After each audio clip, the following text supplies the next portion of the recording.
Okay, so where do I even start? You know when you think you've got everything figured out, and then suddenly, it's like the floor's been yanked out from under you? That's me, right now. 3 weeks post-breakup and still reeling. It all began innocently enough. We met, sparks flew, and before we knew it, we were deep in that honeymoon phase. Everything felt perfect. Too perfect, maybe? I should have known, right? But love has this way of putting on rose-colored glasses, and boy, were mine tinted. Our relationship was intense from the get-go. He was everything I thought I wanted. Smart, charming, the whole package. We moved in together, under his parents' roof at first. That was an experience, let me tell you. But we made it work, you know? We were a team, or so I thought. Then came the condo, he bought it, and it felt like we were taking this huge step forward. Our own place, our little world. I was juggling my training to become a cop, and he was there, my rock. Sounds idyllic, right? But, oh, the fights. They started small little disagreements, nothing major. But they grew, escalated. We were both headstrong, always wanting to have the last word. It was exhausting. We tried therapy, tried to learn how to communicate better. And for a while, it seemed to help. We talked about a future, marriage, kids, the whole shebang. Then came the Christmas event for my work. It was supposed to be a fun night, you know? A chance to unwind with colleagues. But we had this massive fight just before. I was a mess, went to work all teary-eyed, and of course, my platoon mates noticed. They were supportive, but it put me in a tough spot. I made the call not to invite him to the event, wanted to avoid drama, tension, all that. But it hurt him, I could tell. He offered to pick us up afterward, which was sweet, I guess. But the night didn't go as planned. Not by a long shot. I ended up drinking more than I should have. The details are fuzzy, but I remember texting him, trying to coordinate. Things just spiraled. By the time I got back to the condo, I was a mess. And he knew. He could tell something was off. And then he saw the shoes. Not his, a colleague's. I tried to explain, but it was like talking to a brick wall. He was furious, wouldn't listen to a word I said. The situation blew up in my face. He left, and I was alone, in our condo, feeling like my world had just imploded. In a panic, I followed him to his parents' house. I know, I know, not my brightest moment, but I was desperate, needed to explain, to make him see it wasn't what he thought. He was cold, distant. I tried to explain, but it was like he'd already made up his mind. The next day, I found out he'd gone through my phone, found messages I deleted, conversations with a colleague. It wasn't anything serious, just flirting. But in his eyes, it was the ultimate betrayal. We had this huge blowout. He accused me of leading a double life, of lying to him for months. I tried to defend myself, but nothing I said made a difference. He was done, and that was that. So here I am, trying to figure out where it all went wrong. Was it the fights? The communication issues? Or maybe it was all just a house of cards, waiting to fall apart? I don't know. What I do know is that I've lost him, probably for good. They say breakups are a learning experience, but right now, all I'm feeling is this gaping hole where my heart used to be. I keep replaying everything in my head, wondering if there was a moment, a sign I missed, something that could have changed the course of it all. But the past is the past, and no amount of wondering is going to change it. I've got to pick up the pieces, move on. It's just easier said than done, you know? Right. So the golden days. That's what I like to call the beginning of our relationship. It was, in a word, magical. We were together for 3.5 years, and it started like a fairy tale. You know when you just click with someone? That was us. The first year. Oh boy. Was it something? We were living under my parents' roof. Talk about getting to know each other quickly, right? It was a bit awkward at times, what with the whole living with parents deal, but it had its moments. We'd sneak in our little inside jokes at the dinner table, share secret smiles, that kind of stuff. Then came the big move. He bought a condo, and let me tell you, it was a dream. Our own place, our own rules. We decorated it together, picked out furniture, argued over paint colors, the whole shebang. It felt like we were building something, you know? A life, a future. He was always into self-improvement, reading books, listening to podcasts. I admired that about him. He was looking for the one, and somehow he thought that was me. That put a bit of pressure on me, but in a good way. It made me want to be better. For us, we shared so much hobbies, values. I remember our Sunday hikes. Those were the best. Just the two of us, out in nature, talking about everything and anything. And our movie nights, curled up on the couch, arguing over which Netflix series to binge next. Emotionally, we were on the same wavelength. It was like we understood each other without needing to say a word. We'd have these deep conversations about our future, what we wanted out of life. It was intense, but in a good way. We were serious about each other, serious about understanding each other on every level. Our relationship wasn't just about the fun times, though. We supported each other through thick and thin. His encouragement when I was training to become a cop, that meant the world to me. He believed in me, pushed me to pursue my dreams. And I did the same for him, always there to offer a shoulder or an ear. It wasn't all sunshine and rainbows, of course. We had our fair share of arguments, but who doesn't? What mattered was that we always made up, always talked it out. We were a team, tackling life's challenges together. Those days, they felt endless, like we had all the time in the world. We were young, in love, and everything seemed possible. We were planning a future together, talking about marriage, kids, the whole thing. It felt right, like we were meant to be. But I guess, in life, nothing's ever as perfect as it seems, right? Still, those days, they were golden. They were the days I thought would never end. The days I thought we'd always look back on and smile. Looking back, I cherish those moments, those memories. They're a reminder of what we had, of what was once good between us. It's funny how life works. One moment, you're on top of the world, and the next, everything's turned upside down. But those days, the golden days, they'll always hold a special place in my heart. Building a life together with him was like constructing a skyscraper from scratch, exciting, challenging, and a little bit scary. We were both all in, ready to lay down strong foundations for our future. It moved quickly, but it felt right. I supported him through every twist and turn, especially during his police training. That period was intense for him, and I did my best to be his pillar. Late night study sessions, early morning pep talks, you name it, I was there. And he reciprocated, always pushing me to chase my own dreams, to stretch my own limits. But let's be real, it wasn't a fairy tale. We had our fair share of fights. Both of us were as stubborn as they come, always convinced we were right. These weren't just little bickers over what to have for dinner. These were full-blown, knockdown, drag-out arguments over everything and anything. The irony? We were both fighting for the same thing, a perfect life together. But sometimes, it felt like we were speaking different languages. He'd retreat, and I'd push, and it would just escalate. It was like a dance, but one where we kept stepping on each other's toes. That's when therapy came into the picture. We realized we needed help to figure out how to communicate, how to really listen to each other. Those sessions, they were eye-openers. We learned about attachment styles, about how our pasts were playing out in our present. It was hard, looking at ourselves that closely, but it was necessary. Through it all, our commitment never wavered. We talked about marriage, about kids. I remember lying in bed, discussing baby names, what kind of parents we'd be. It was beautiful, imagining a future with versions of us running around. A house filled with love and laughter. We started making plans, real plans. Looking at houses, saving up for a bigger future. We dreamt of vacations, of creating traditions just for us. Christmas at our place, summer barbecues, annual family trips. It was all coming together, piece by piece. But in the midst of all this planning, life was happening. He was settling into his role as a cop, and it was taking a toll. The stress, the hours, it changed him. I tried to be supportive, to be understanding, but it was like he was slipping away from me, bit by bit. I dove into my work, too, trying to fill the growing gap between us. I loved my job, but it was more than that. It became a distraction, a way to avoid facing the issues that were slowly eating away at our relationship.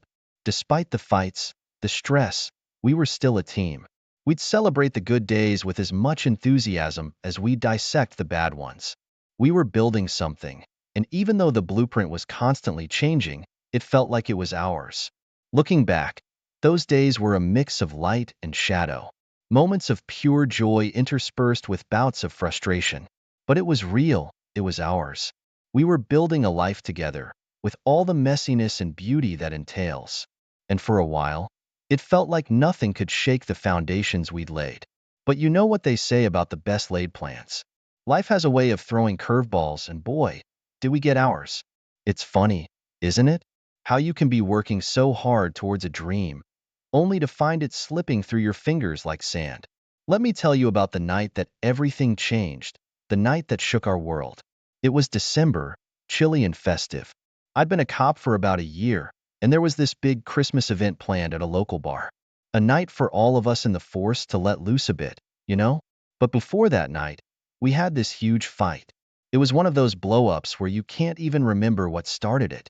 Tempers flared, harsh words were thrown, and it ended with him storming out. The aftermath was a mix of anger and regret, a toxic cocktail that left us both reeling. So, with the event coming up, I made a tough call. I decided not to invite him. I wanted to avoid any awkwardness with my colleagues, given they all knew we'd had a fight. It seemed like the right thing to do at the time, to keep our personal drama away from my professional life. He was supposed to pick me up after the party. That was the plan. But as the night unfolded, things got complicated. The bar was loud, the drinks were flowing, and the atmosphere was buzzing. Everyone was in high spirits, celebrating the season and the hard work we'd all put in throughout the year. As the night wore on, I started to feel overwhelmed. The noise, the crowd, and the underlying tension from our fight made it hard to enjoy the evening. I remember trying to text him to let him know how things were going, but either I didn't send the messages or he didn't get them. Communication was a disaster. Finally, the party started winding down, and it was time to head back. I wasn't in the best state, too many drinks, too many emotions swirling around. I shared a ride back to the condo with a colleague, someone who was just making sure I got home safe. When I got to the condo, that's when I knew something was really off. The air was thick with tension the moment I walked in. He was there, waiting, and the look on his face told me everything I needed to know. He was hurt, confused, and angry. I tried to explain, to tell him about the night, about the ride home with my colleague. But words failed me. I was a jumbled mess of apologies and explanations, none of which seemed to make any sense. The more I talked, the more I could see him withdrawing. His trust eroding with every word. The arguments that followed were unlike any we'd had before. Accusations flew, feelings were laid bare, and the foundation we'd built over the years seemed to crumble right before our eyes. It was heart-wrenching, watching everything we'd worked for fall apart over a series of misunderstandings and poorly made decisions. Looking back, I can see how it all spiraled out of control. A combination of bad timing, high emotions, and a lack of clear communication turned what should have been a simple night out into the event that shook our relationship to its core. That night marked the beginning of a long and painful journey. It was the night that changed everything, the night that made me question if we could ever recover from the damage done. The trust we had, the plans we made, all seemed to hang in the balance, teetering on the edge of a precipice from which there was no coming back. That night at the condo was the beginning of the end, the unraveling of everything we'd built. I walked in, my heart pounding, my gut screaming that something was terribly wrong. And there they were, men's shoes, not his, sitting by the door. My mind raced with 1,000 explanations, but deep down, I knew none of them would be good enough. The condo felt foreign, like I'd stepped into a parallel universe where everything looked the same but felt entirely different.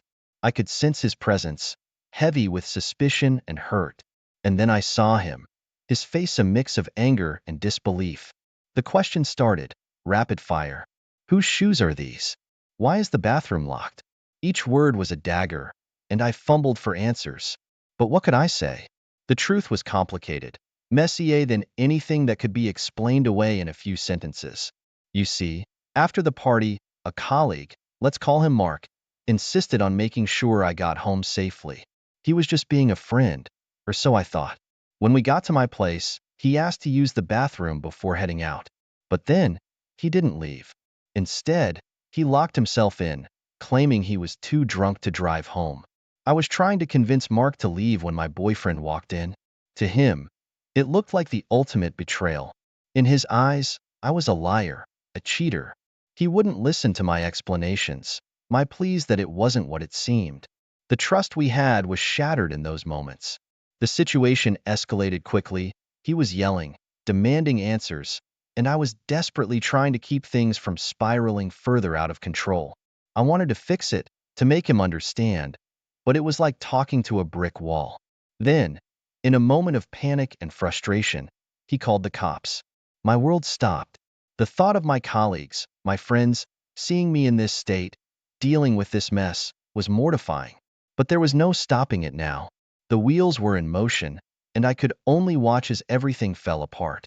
The cops arrived, and it was a blur of questions and accusations. Mark finally emerged from the bathroom, sheepish and apologetic, but the damage was done. My boyfriend was beyond furious. He ended things right there, in front of everyone. My heart broke into a million pieces. I watched helplessly as he packed a bag and left. I was left standing in our condo, surrounded by the life we'd built, now in ruins.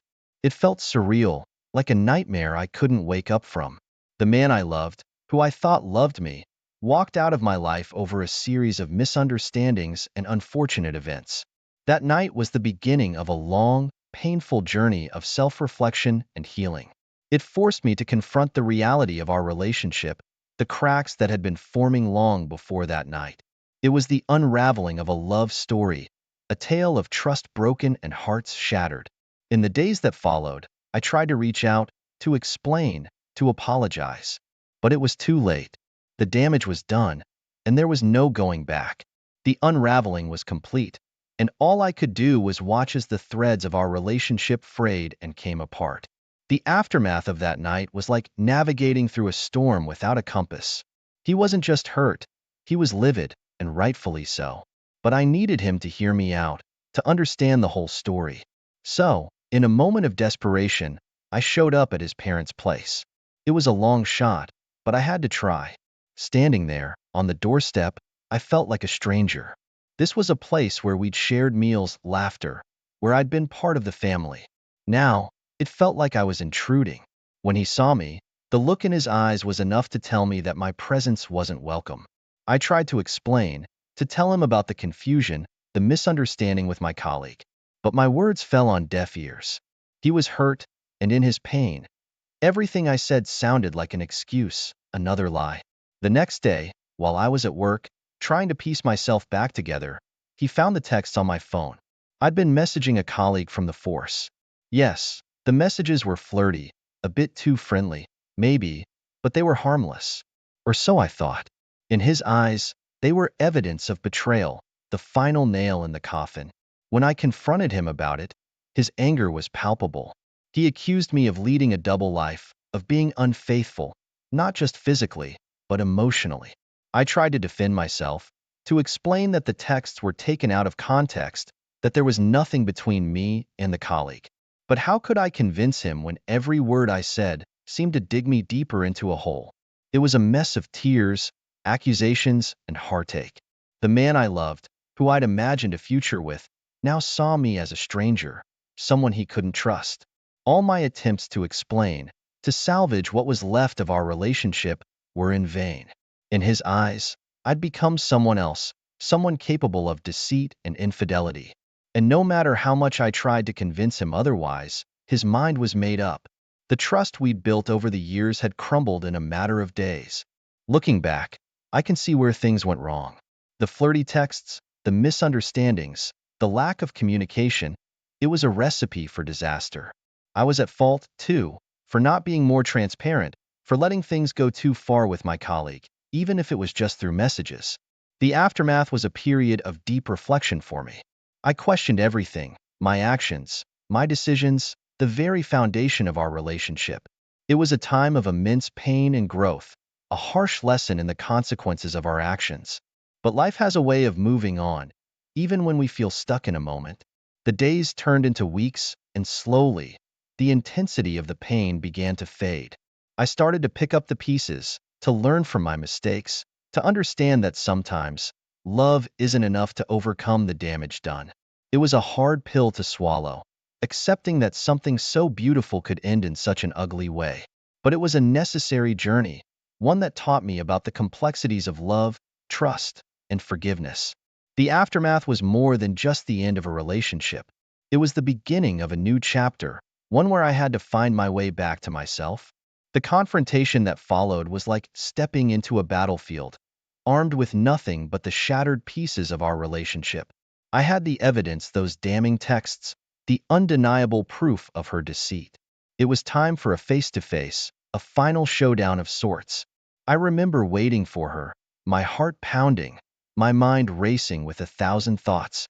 The door opened, and there she was, looking as lost and confused as I felt. But I had to stay focused, had to get to the truth. I laid it all out in front of her, the texts, the lies, the entire web of deceit she'd woven. Her eyes darted over the messages, and for a moment, I saw a flicker of guilt, but it was quickly masked by a facade of innocence. She tried to explain, to justify the words I'd read 100 times over. Her stories were elaborate, detailed, almost convincing, but I could see the cracks, the little inconsistencies that revealed the truth. It was like she was living in a parallel universe, one where her lies were the only truth. I listened, or at least I tried to. But with every word she said, my hope for a different explanation, for some misunderstanding to clear it all up, faded away. It was a maze of lies, and she was lost in it, perhaps too far gone to find her way back to reality. The woman I loved, the person I'd shared my dreams and fears with, was now a stranger to me. It was heartbreaking, watching her struggle to maintain the facade, to keep the illusion alive. But I couldn't indulge it anymore. I needed to break free, to find my own sanity amidst the chaos she created. I had to let her go, not out of anger or spite, but for my own peace of mind. It was one of the hardest things I've ever had to do. To walk away from someone you love, knowing that they're lost to you, is a pain that words can't quite capture. But that confrontation, as painful as it was, brought a sense of clarity. It was the moment I realized that no matter how much you love someone, you can't force them to be honest, to be the person you thought they were. Sometimes, love means letting go, stepping back, and accepting that the path you thought you were on together has diverged. In the days that followed, I grappled with a whirlwind of emotions: anger, sadness, disbelief. But beneath it all was a growing sense of realization. I began to understand that this wasn't just about her lies or the betrayal. It was about me, about recognizing my own worth, and understanding that I deserved more than a relationship built on falsehoods. The confrontation marked the end of us, but it was also the beginning of my journey towards healing and self-discovery. It taught me that sometimes the hardest decisions are the ones that lead us to where we need to be. And in that realization, I found a strange sort of comfort, a glimmer of hope amidst the ruins of our broken relationship. Here I am, 3 weeks into the aftermath, surrounded by the debris of a relationship I once thought unbreakable. The silence of the condo echoes the hollowness inside me. She's reached out, emails filled with words, explanations, excuses, and apologies. She speaks of PTSD, of the stresses of her job, but the words blur into a narrative I can no longer embrace. Each email is like a reminder of what we had and what's been lost. I read them, sometimes in the quiet of the night, when the world is asleep and I'm alone with my thoughts. They speak of love, of regret, of a desire to fix things. But they're just words, and words are no longer enough.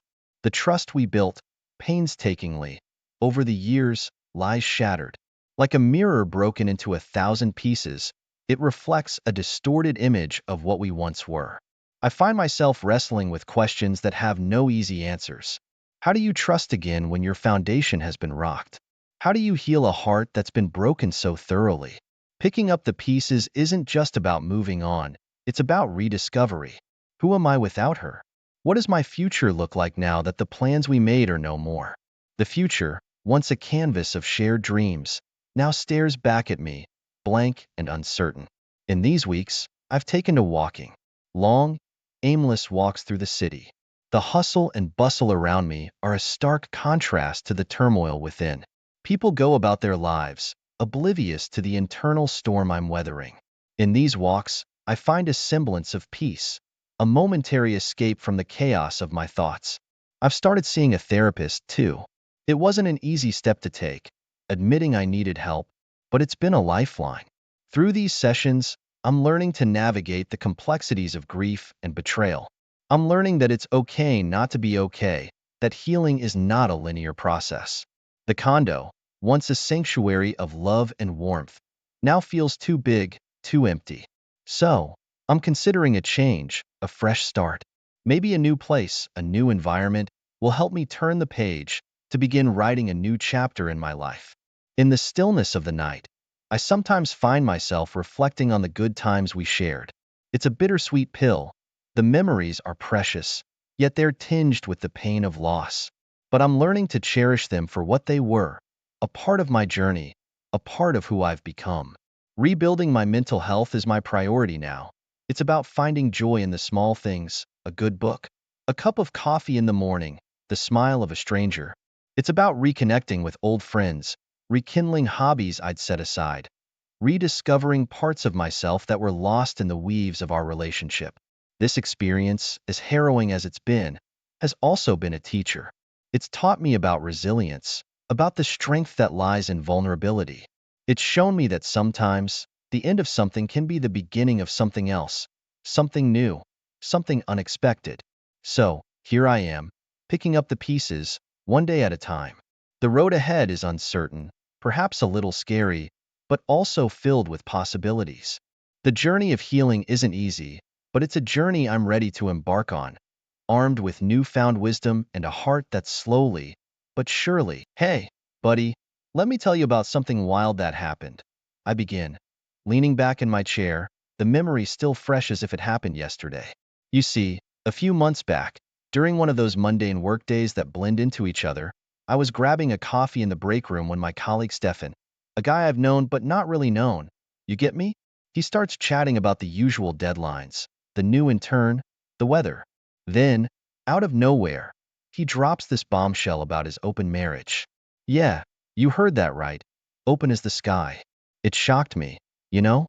Not just the fact that he was in an open marriage, but that he was so nonchalant about it. Like he was discussing some TV show, not his personal life. And there I was, sipping my lukewarm coffee, trying not to spit it out in surprise. I mean, Stefan's a regular guy, the kind who wouldn't glance twice at in the hallway. And here he was, living a life straight out of some risque TV drama. But then, maybe it was the caffeine or the shock, but I found myself opening up too. I told him about my own marriage. Now, don't get me wrong, I love my wife, but let's just say our marriage has been cruising on autopilot for a while.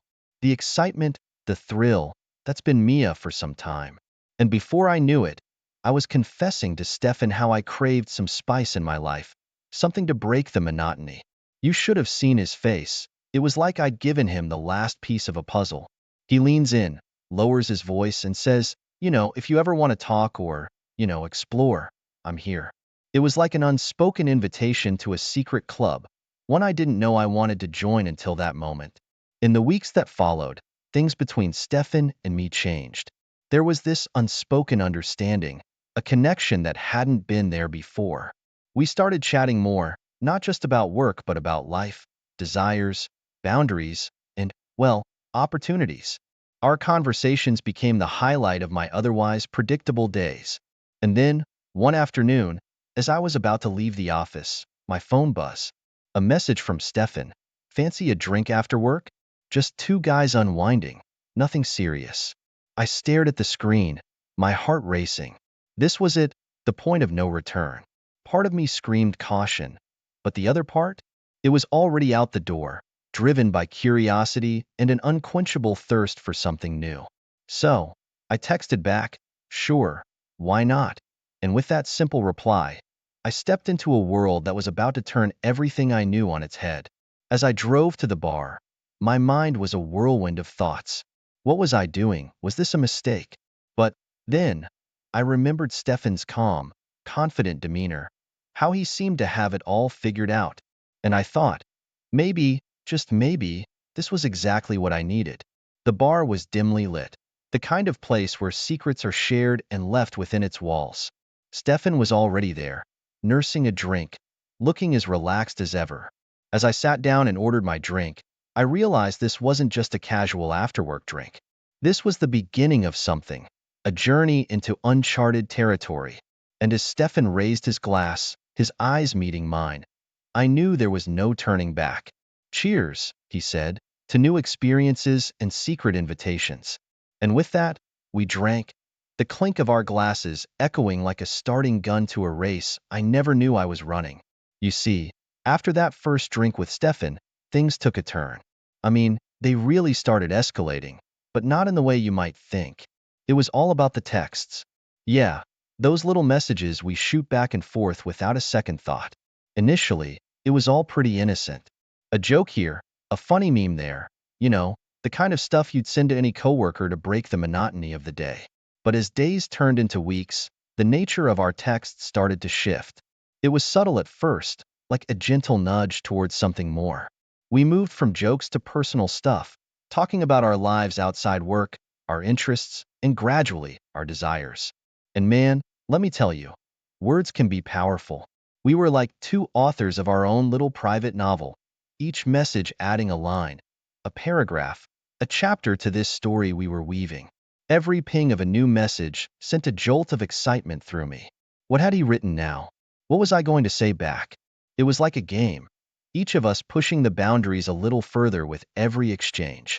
Then, one evening, as I'm lounging on my couch, phone in hand, a message from Stefan pops up. It's different this time, more direct, more daring. He's hinting at fantasies, at things he's never done but wants to try. And I'm there, heart pounding, fingers hovering over the keyboard. Part of me is hesitant, but another part, a growing part, is intrigued. So, I dive in. I reply, sharing my own hidden desires, things I haven't even admitted to myself until that moment. From there, it's like a floodgate opens. Our texts become more frequent, more explicit. We're sharing fantasies, what ifs, maybes. It's exhilarating and terrifying all at once. I find myself waiting for his messages, anticipating the thrill of reading his words and crafting my replies. It's not just about the content of the texts. It's the underlying tension, the unspoken question hanging in the air, will we move beyond words? But neither of us is ready to voice that question yet. It's like we're dancing around a fire, feeling the heat but not daring to get too close. And it's not just at night. We're texting at work, sneaking glances at our phones, sharing secret smiles across the office. It's like we're in our little world, a world where the rules of our regular lives don't apply. But with every text, with every shared secret and fantasy, I feel myself getting more entangled in this web we're weaving. It's intoxicating, this game of words and desires.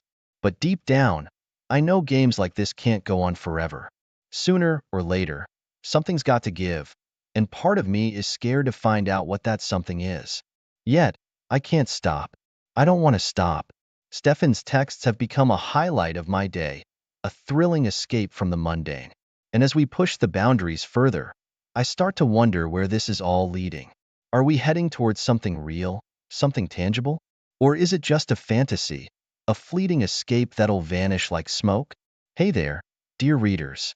I hope you're as hooked on this journey as I was living it. Before we dive into the next chapter of this roller coaster story, I've got a small favor to ask. If you're enjoying this tale of love, adventure, and unexpected twists, how about showing some love? Hit that like button to let me know you're on board. It's a simple click for you, but it means the world to me. It's like a virtual high five, telling me to keep the stories coming. And hey, why stop there? Go ahead and hit subscribe, too. Trust me, you don't want to miss what's coming up next. Subscribing will keep you in the loop, so you're always the first to know when a new chapter drops. Plus, it's a great way to support this storyteller on his quest to keep you entertained. So, take a quick second to like and subscribe. Done? Awesome. Now, buckle up and let's jump back into the story. The next chapter's waiting, and trust me, you don't want to miss a beat of what's coming up next. So, this morning, right? Just a regular day at the office, or so I thought.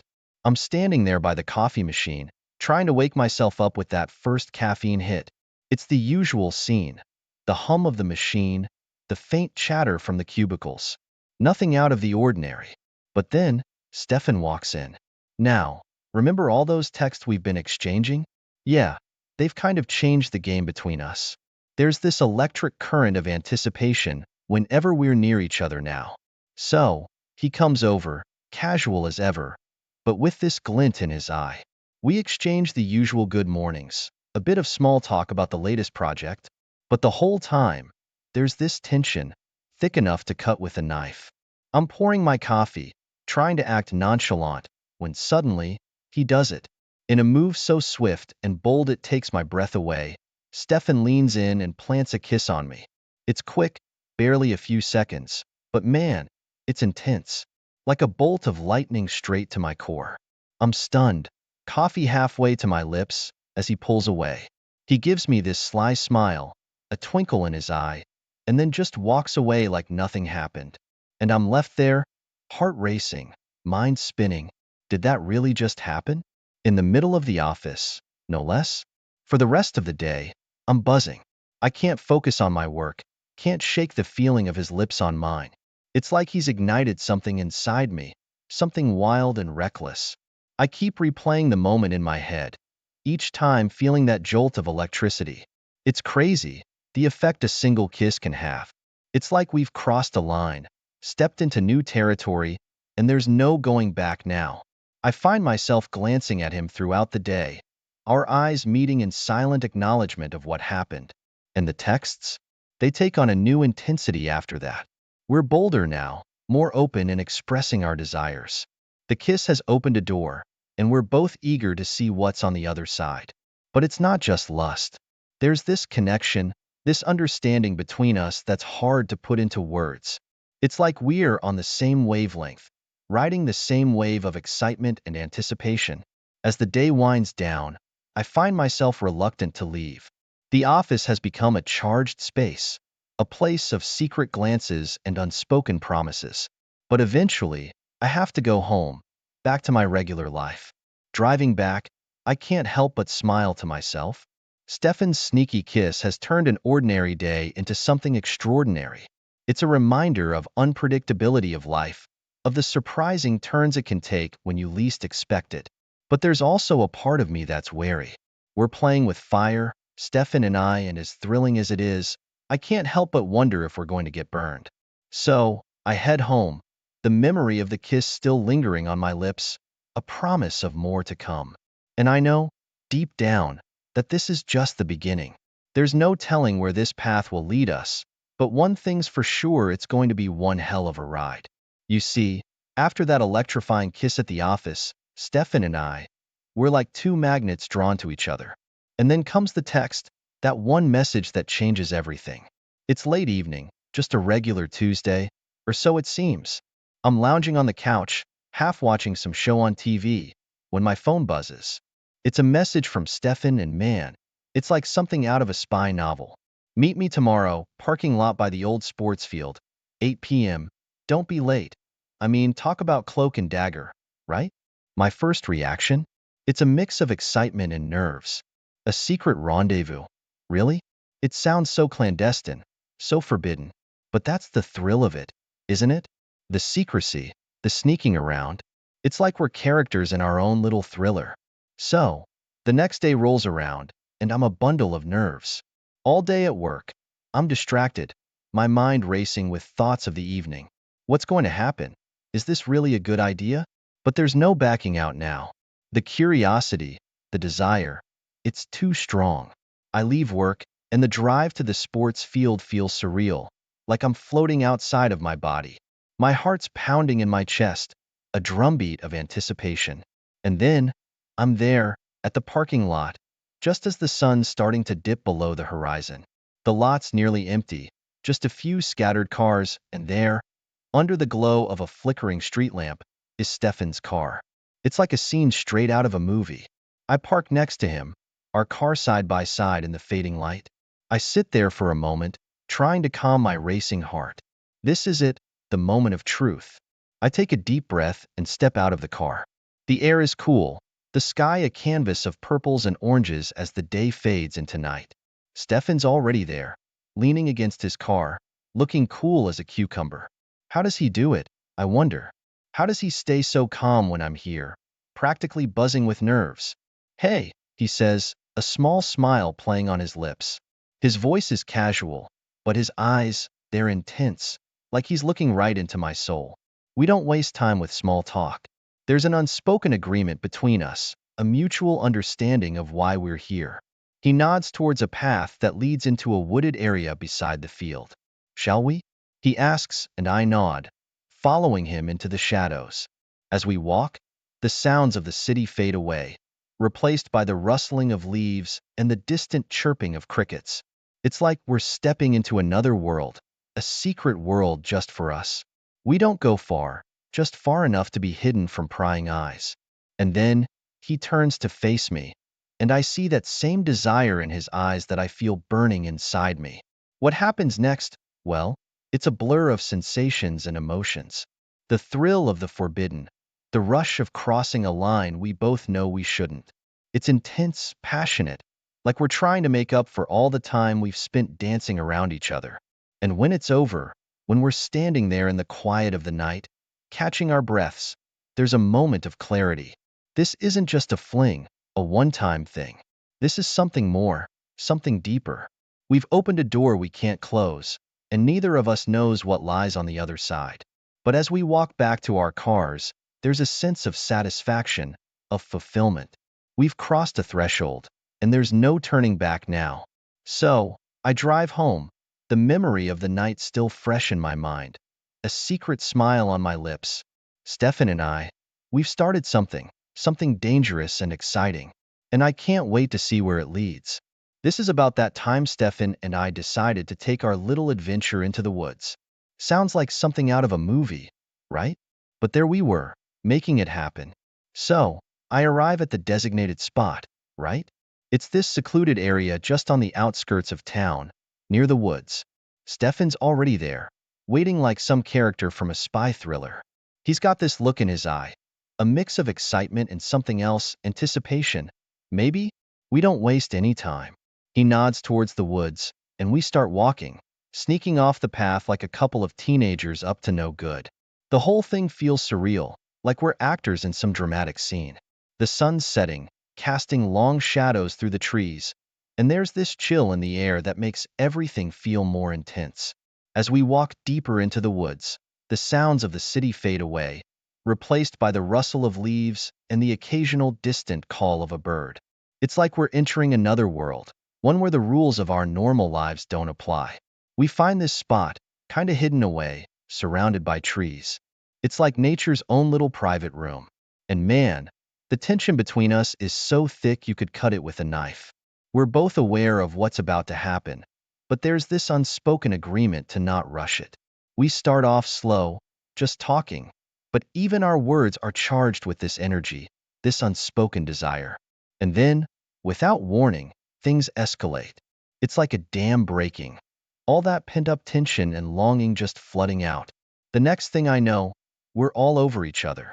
It's wild, intense, like nothing I've experienced before. There's this sense of freedom, of being completely uninhibited, surrounded by nothing but nature. And Stefan, he's right there with me, matching my intensity, my passion. It's not just physical, though. There's this deep connection, like we're in sync, understanding each other's needs without words. The thrill of the forbidden, the excitement of the new.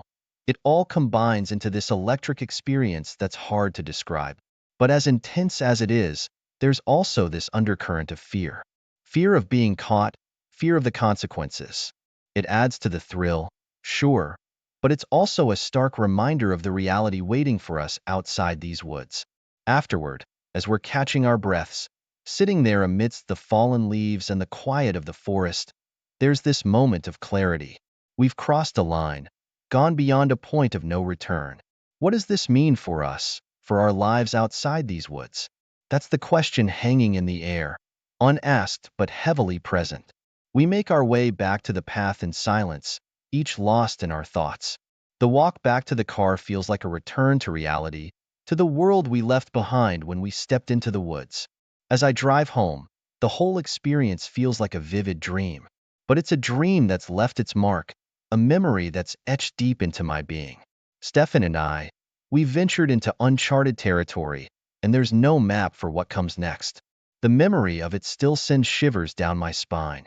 So, there we were, Stefan and I, lost in the moment in the woods, right? Everything's intense, passionate like we're in our own little world. But then, suddenly, reality crashes in. We're in the thick of it, right? Completely wrapped up in each other. When I hear this sound, it's subtle at first, just a slight rustle, like a whisper through the trees. I try to brush it off as just the wind or some animal. But then, there's a clear, unmistakable snap like a branch breaking underfoot. Instantly, it's like cold water's been thrown over me. My heart, which was racing with excitement a moment ago, is now pounding with panic. I freeze, and I can feel Stefan tense up too. We're both motionless, our eyes locked, listening. For a moment, there's nothing but the sound of our own breathing, heavy in the quiet of the woods. Then, another rustle, closer this time. My mind's racing a mile a minute. Are we caught? Is someone watching us? The thought sends a wave of panic through me. All the possible consequences start flooding my mind. What if it's someone from work? What if it's the police? Hell, what if it's a freaking bear? Stefan's the first to move. He whispers, "Stay here," and starts to move cautiously towards the sound. I'm left there, heart hammering in my chest, trying to control my breathing. Every rustle of the leaves, every snap of a twig feels amplified, like the woods are closing in on me. Minutes pass, but they feel like hours. I'm trying to prepare myself for the worst. What's our story if we're caught? How do we explain this? Then, Stefan's back, and the look on his face is a mix of relief and amusement. "False alarm," he says. "It's just a deer." He laughs it off, but I can tell he was scared too. But that moment, that scare, it changes something. The mood shifted, the thrill of the forbidden, the excitement of the moment, it's been overshadowed by the cold, hard reality of what we're doing. We're not just two people lost in passion. We're two people risking a lot for this secret tryst. We decide to call it a night, to get out of the woods before our luck runs out. Walking back to the car, there's this unspoken tension between us. The fear of getting caught has put things into perspective. We're playing a dangerous game, and suddenly, the stakes feel all too real. Driving home, I can't shake the feeling of what almost happened. It's like I've been walking a tightrope, and I've just glimpsed the long drop below. The excitement of the affair is still there, but now it's mixed with a healthy dose of fear. It's a wake-up call, a reminder of how quickly things can go south. And it leaves me wondering, is it worth it? Is this thrill, this connection with Stefan, worth the risk we're taking? I wish I could say the answer was clear, but it's not. All I know is, after tonight, nothing's going to be the same. I begin, rubbing my face as if the memory itself is etching lines of conflict. The morning after our risky escapade in the woods, I'm driving back home and man, my head is a whirlwind of thoughts and emotions. It's weird, how the quiet of the morning can make everything from the night before seem so loud in your head. The streets are empty, the world is just waking up, and here I am, trying to piece together my feelings. On one hand, there's this undeniable buzz, a high from the excitement and the thrill of the night with Stefan. It's like I've been riding this wave of adrenaline, and it's only now starting to ebb away. The sneaking around, the passion, the danger of it all, it was intoxicating. But then, as the sun starts to peek through the buildings, casting long shadows on the road, the other hand weighs in, guilt. It creeps in slowly, like a tide, filling up all the spaces that the excitement left behind.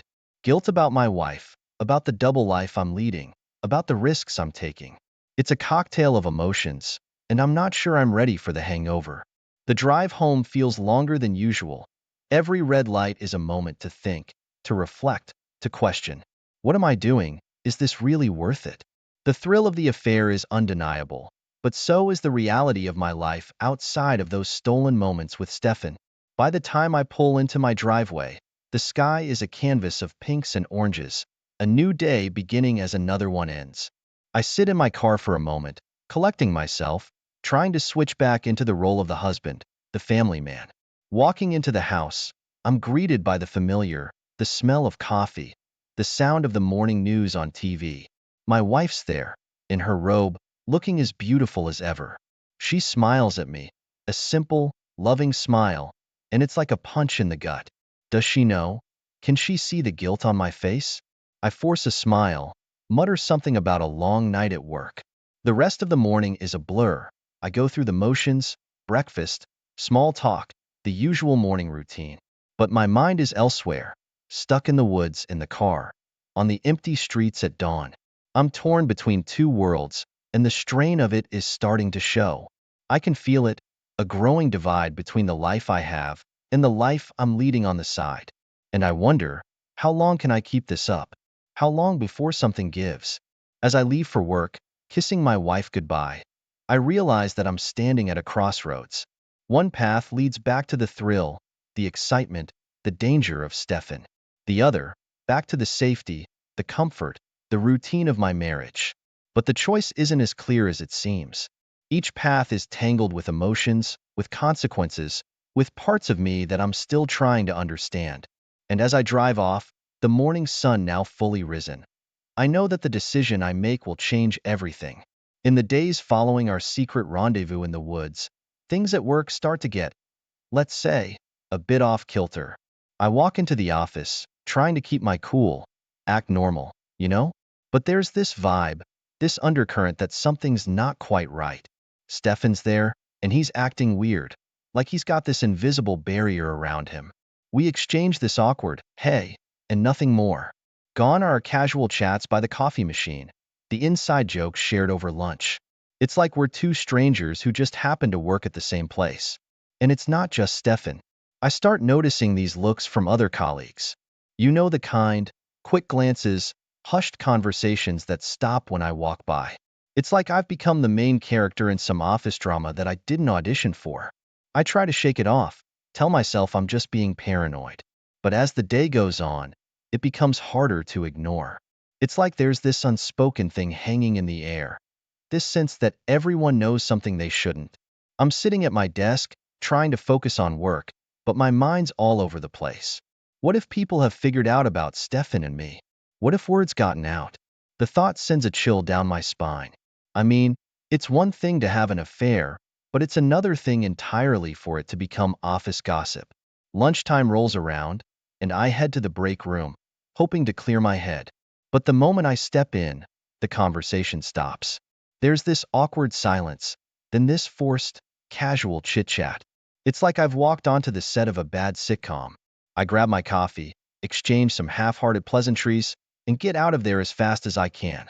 The whole time, I feel these eyes on me, watching, judging. It's unnerving, to say the least. The rest of the day is a blur. Meetings where I can barely focus, conversations where I'm just going through the motions. The whole time, there's this nagging feeling in the back of my mind that something